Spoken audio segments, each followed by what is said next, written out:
흔히들 사람에게는 품격이 있어야 된다라고들 한다. 여기서 말하는 사람의 품격이란 그 사람의 행동, 태도, 모습, 성격 등이 한데 어우러져서 나타나는 것이다. 품격은 외모나 재산의 크기와는 큰 연관이 없으며 자신의 내면에서 발산되는 태도와 행동으로 인해 타인에게 인정받고 존중받는 것이다. 우리가 내면적으로 성숙하고 품격이 높은 사람이 되려면 습관처럼 매일 노력하고 변화해 나가야만 좋은 품격을 쌓을 수 있을 것이다. 그렇기에 높은 품격을 가진 사람이 되려면 평소의 행실이 대단히 중요한 것이다. 평소 행실은 우리 인생에서 매우 중요한 역할을 한다. 우리의 삶은 작은 순간들의 연속체로 이루어져 있으며 이 작은 순간들은 우리의 행동과 선택에 의해 결정된다.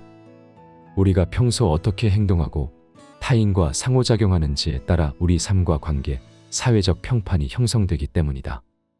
평소 행실은 우리와 주변 사람들 간의 관계를 형성한다. 우리가 타인을 어떻게 대하고 어떤 태도와 행동을 보이는지에 따라 사람들은 우리를 평가하고 접근한다. 그러기 위해선 항상 말과 글, 행동을 조심해야만 한다. 이것들은 사람의 내면과 가치관을 반영하는 중요한 표현 수단이기 때문이다. 늘 타인을 배려하고 존중하는 태도로 말을 해야 하며 상대방의 감정을 고려하는 말을 할 수 있어야 한다. 글 또한 마찬가지이다. 특히 누구인지 알 수 없다고 마구 써내려가는 글들은 언젠가 우리에게 독이 되어 돌아오게 된다. 행동은 말과 글을 뒷받침하는 역할을 하기 때문에 말과 글로 표현하기 어려운 가치관과 도덕적인 행동은 실제 행동을 통해 나타나게 된다. 타인을 돕고 배려하는 행동, 정직하고 공정한 태도, 자기 통제력과 책임감을 갖고 행동하는 것 등은 품격 있는 사람이 지닌 중요한 특성이다.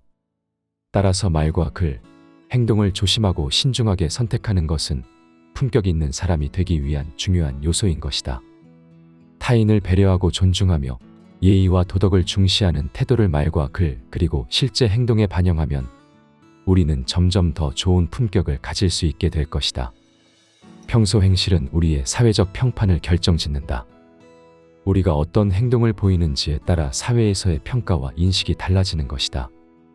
어려운 사람이 주변에 있으면 도와주는 것은 당연한 일이다. 보상이나 대가를 바라고 도와주는 것이 아닌 주위에 어려운 사람이 있다면 진심으로 돕는 것이다. 우리 역시 정말 어려울 때 누군가의 도움을 간절히 필요로 하게 된다.